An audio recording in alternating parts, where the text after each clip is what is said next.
Hi, how are you? Welcome, Manifesting Monday. Do you want to hear a funny story? Not only do I not have the thing here to clip my phone so that I'm going to shaky camera work the whole time, but I just filmed about 4 minutes of the video and never hit record. So now at least I am, in my rambling, I'm a little more organized in my rambling. Okay. Hi, welcome. Are you new here? I hope you're new here. Come join us. So on Mondays, we wear pink. No, on Mondays, we manifest. So we have been doing the read along, The Science of Getting Rich.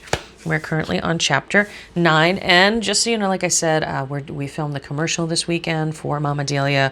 So, oh my God, everything needs to be moved and redecorated. So I don't have my light here to clip my thing on. It will be back next week. But in the meantime, there's going to be some shaky ass camera work.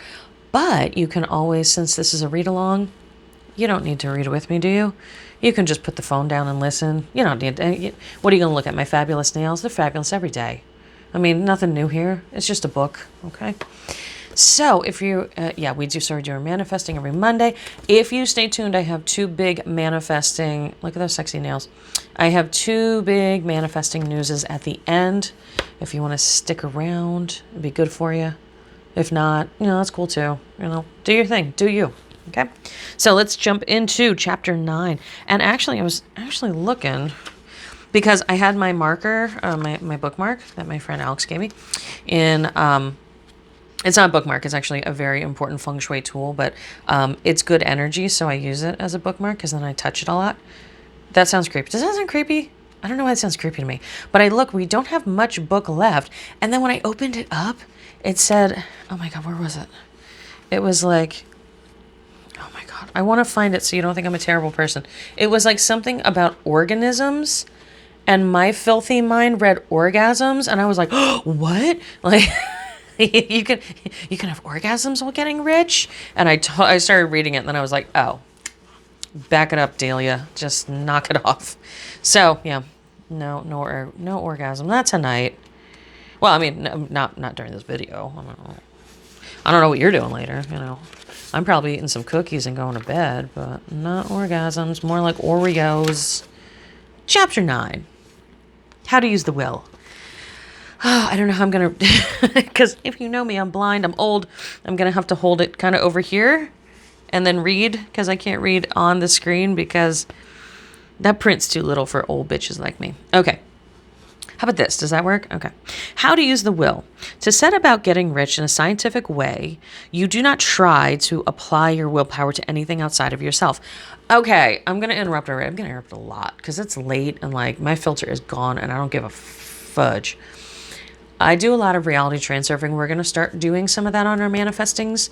It's a more advanced technique. I'm completing a very big degree in physics, so I can explain it from the academic standpoint. But a lot of people call me, a lot of people talk to me, and they're like, how do I do this thing? And they get so upset. And usually it's about a person.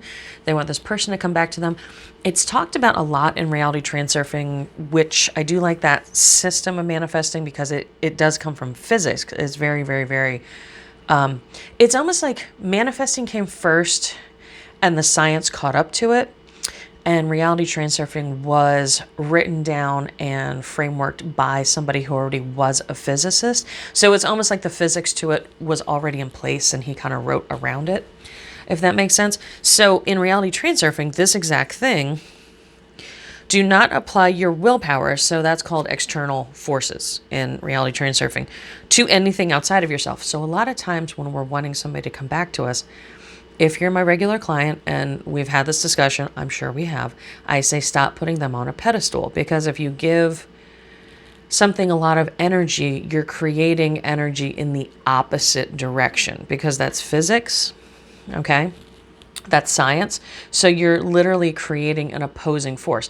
So if you're making somebody super, super, super important, if you're giving them a lot of your time, space, thoughts, all that, you're creating. Let's go back to Newtonian physics. I'm talking about quantum physics, but in Newtonian physics, which is what a lot of us learned in ninth grade science class, every action has an equal and opposite reaction, right?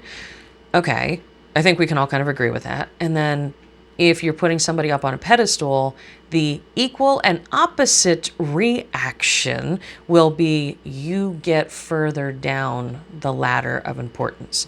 So the more important you make somebody else, the less important you become to them. Fucked up, right? Totally.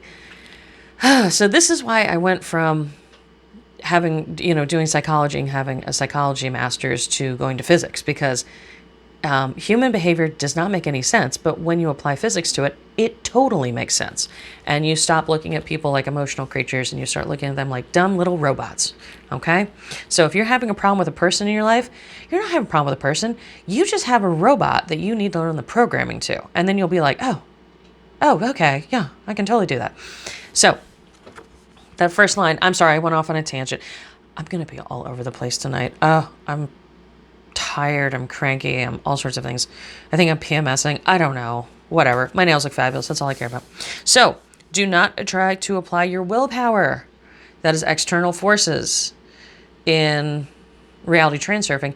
And that is also pendulums, which we'll talk about more at the end of the video. Shh, don't tell anybody. We're not even one paragraph in. I gotta shut up and read. Okay. You have no right to do so anyway. That's right. Okay. It is wrong to apply your will to other men and women in order to get them to do what you wish done.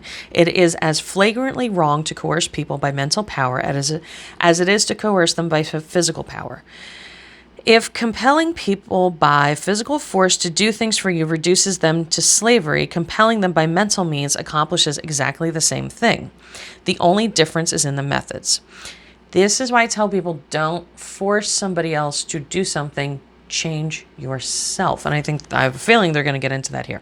So a lot of times if I have somebody that comes to me for love work, spell work, whatever, we can do the coercive work. That's no problem. But I always say, do this work on yourself. Do this thing for you. You have to act in this way, because that's actually very, very, very, if not the most important thing. Okay. Okay. If taking things from people by physical force is robbery, taking things by mental force is robbery also. There is no difference in principle. You have no right to use your willpower upon another person, even if it's for his own good, for you do not know what is for his good. The science of getting rich does not require you to apply power or force to any other person in any way whatsoever. There is not the slightest necessity for doing so. Indeed, any attempt to use your will upon others will only tend to defeat your purpose, which is like, don't screw people over. This is a money business book, but yeah, don't screw people over. It's not good. You do not need to apply your will to things in order to compel them to come to you. That would simply be trying to coerce God and would be foolish and useless as well as irreverent. You do not have to compel God to give you good things any more than you have to use your willpower to make the sun rise. Hold on. I have to move because Miss Lucy's trying to get in here. Okay. She has to listen to all of our conversations. Okay. Oh, okay. She's climbing under my desk. There we go. You do not have to use your willpower to conquer an unfriendly deity or to make a stubborn or rebellious forces do your bidding.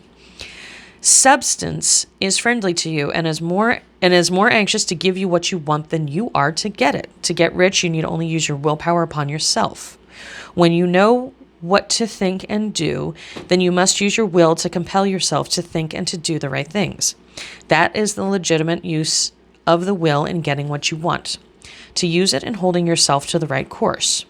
Use your will to keep yourself thinking and acting in the certain way. I know we've been reading this book forever because I read like a chapter every week or two. Go back and remember the certain way. Remember the first couple chapters? It's kind of creepy. The way isn't creepy. It's just the way he says it. Do not try to project your will or your thoughts or your mind out into space or to act on things or people. Keep your mind at home and it can accomplish more than elsewhere. And I think, that's not keep, this book was written over 100 years ago. Your mind was not quarantined. This was more about keeping your mind, which I think we need more than ever nowadays. It was more about keeping your mind not distracted. Aren't we all distracted by like Facebook and all sorts of stuff? And I'm sorry, Facebook's for old people like me. Insta and what's new? What's the new thing? I hate TikTok. I think TikTok's weird. I really do. I don't get it. I'm too old. These kids and their noise. Okay.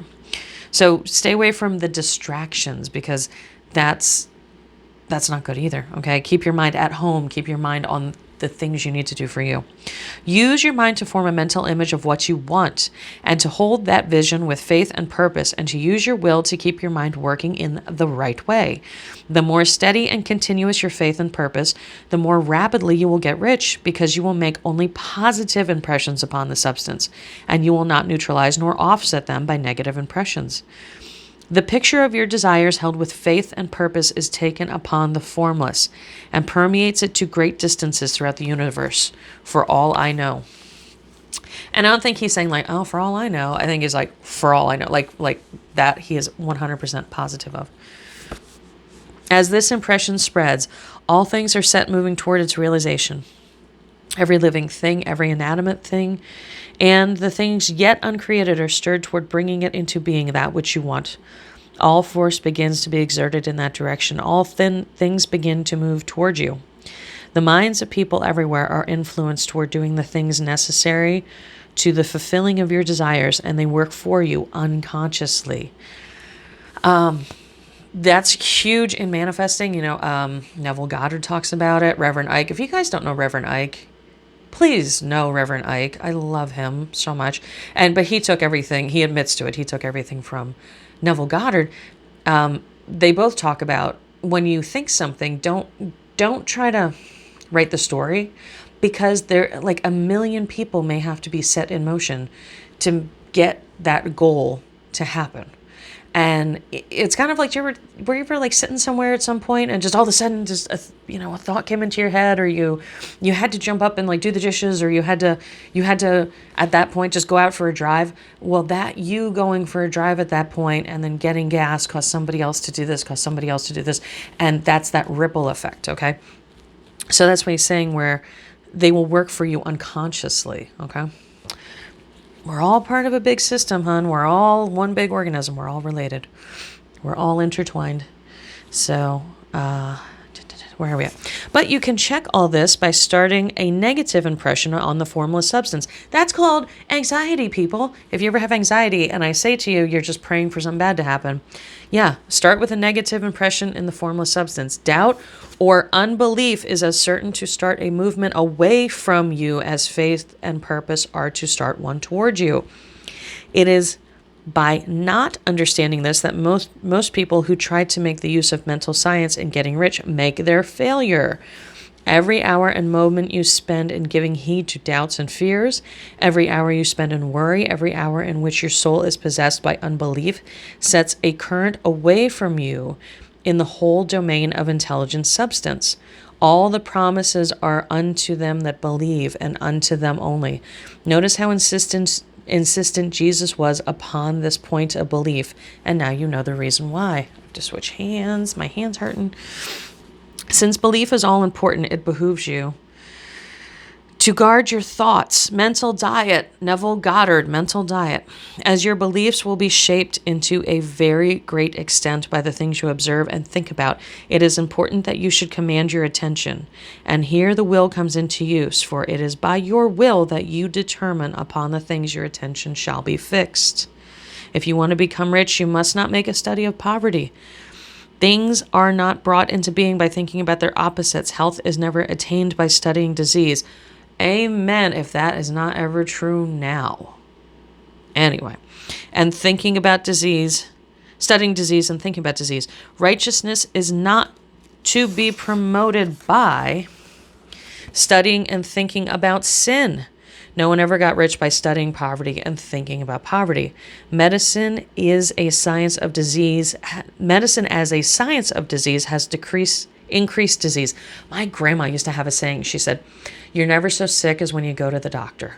Meaning like you don't even know all the crap that's wrong with you until you get checked out. That's, that was her. She was from, God, when was she born? The 20s? 1924, I think. Religion as a science of sin has promoted sin. Amen. The economics as a study of poverty will fill the world with wretchedness and want. Do not talk about poverty. Do not investigate it or concern yourself with it. Never mind what its causes are, for you have nothing to do with them.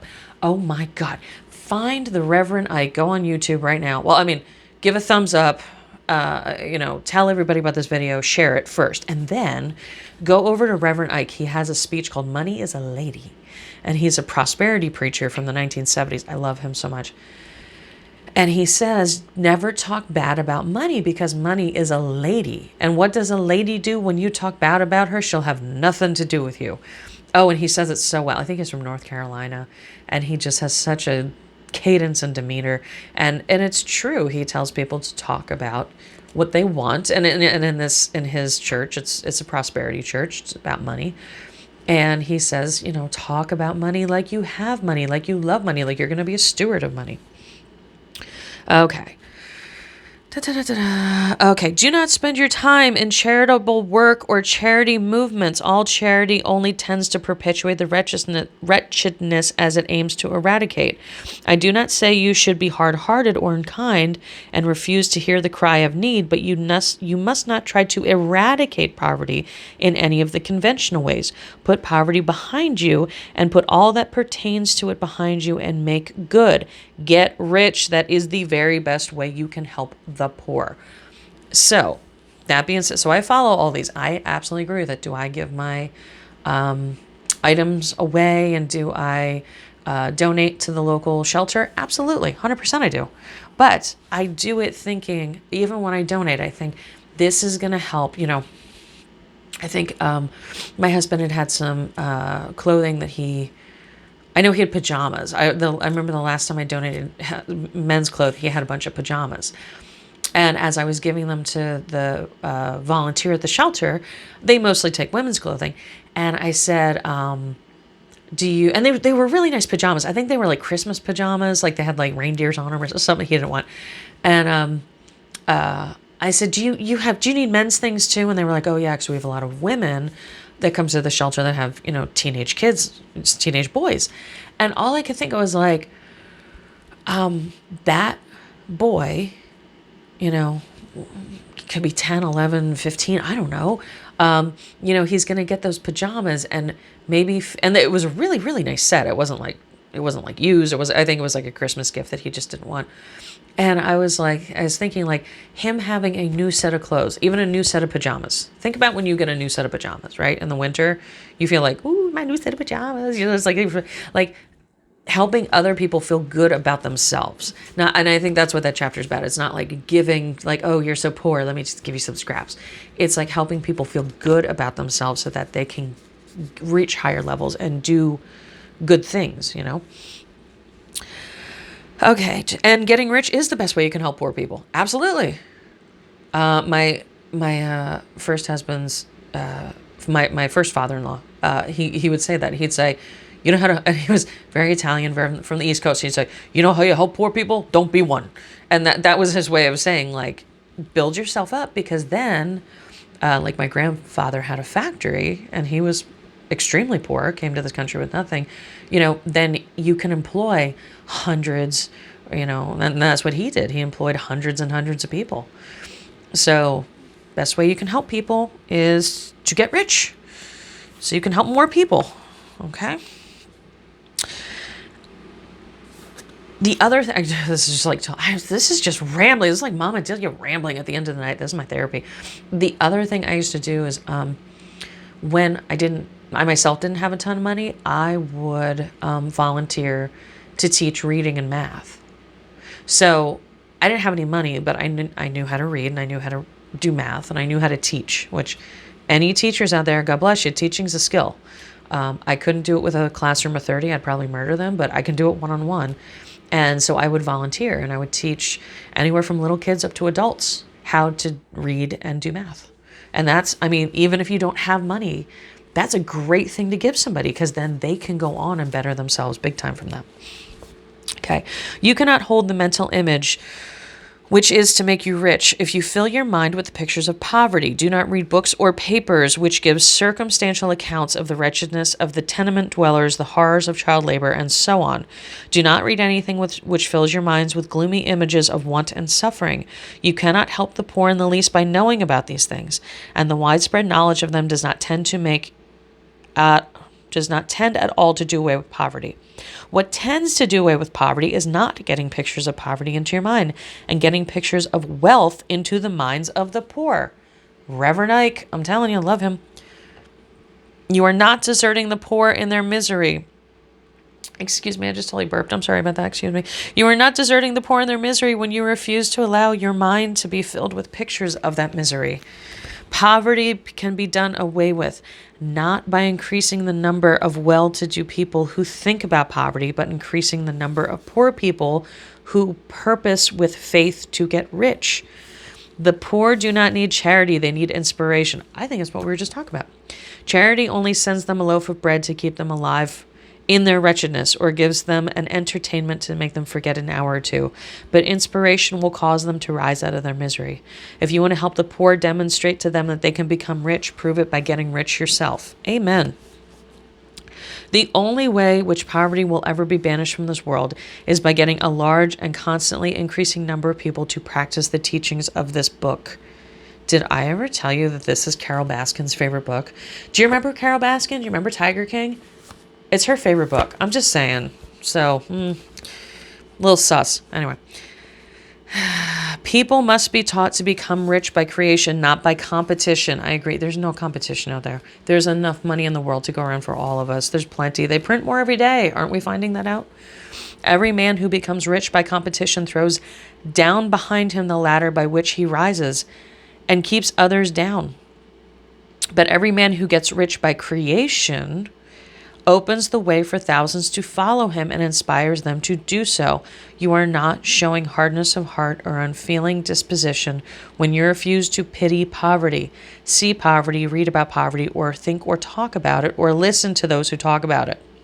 Use your willpower to keep your mind off the subject of poverty and to keep it fixed with faith and purpose on the vision of what you want. Ah, what a beautiful chapter. And I'm sorry I rambled through the whole thing. Oh, my dears, this 20-minute... I don't think I have time to do the two little things. Do I have time? Okay, here's... Real quick. Super quick. Okay. Tomorrow we're doing an outside video. That's number one, and it's going to be badass. That's going to be really cool. We're going to do an outside video. And if I don't do it, you have my total permission to kill me. Number two, I'm going to start incorporating, because we're getting to the end of this. It's 3 books in one, so... we're like, I think we have 2 more chapters. I'm going to start incorporating reality transurfing, and I'm going to do a meditation for the plait technique. So 2 things in reality transurfing that people really have trouble with are frailing and the plait technique. So this week, I'm going to do outdoor video, frailing, and plait technique on top of new product and free reading Friday. It's going to be a busy ass week here. And then real quick, I got to show you something. I'm going to, this between, okay, hold on. I got to unplug my phone. I'm going to stay, mic'd here. I'm kind of mic'd. That's why I kind of burped up my tea a little. That's why I was like, excuse me, I burped. I don't know if you could hear it. So here's some of the setup for the video. I'm going to want to show you. Oh, I can't show you everything. Oh, don't look. How cool is this? I got a little turntable. 2 turntables and a microphone. I got a turntable. Oh my god. And I have like these really cool things in the background. Never mind the flashlight.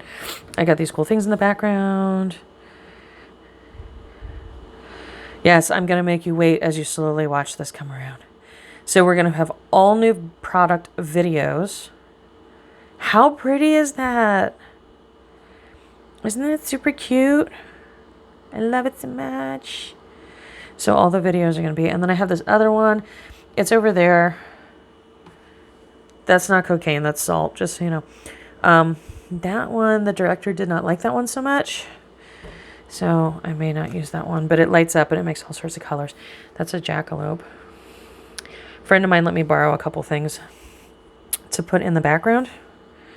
Yeah, that's a jackalope. Don't come for me. It's not mine. But I just want to show you my pretty spinning mirror. And yes, we had nothing because I had a friend help me set up. I had the director come, and then we worked on that yesterday. And yes, all of the drug jokes were just flying yesterday. I don't know. I could watch that for hours. Is it just me? I think I can get the lighting right. Let me see. Let me do this. Let me. Woo, woohoo! Almost dropped the phone. Ooh, ooh, that's prettier, right? It's kind of spookier. So I'm gonna figure out how to incorporate this. So, lots of big things coming up. There you go. Aerial view. So it's gonna be a busy week here. So stay tuned for all the videos outside, Freyerling, Platt, Free Reading Friday, and new product. I'm challenging myself this week. I'm going to keep this up. See, I'm going to do good, which is going to inspire you to do good. All right. I hope you guys have a great day and enjoy the video and go do good things. And we'll have more manifesting this week. We're going to have 2 more manifesting videos.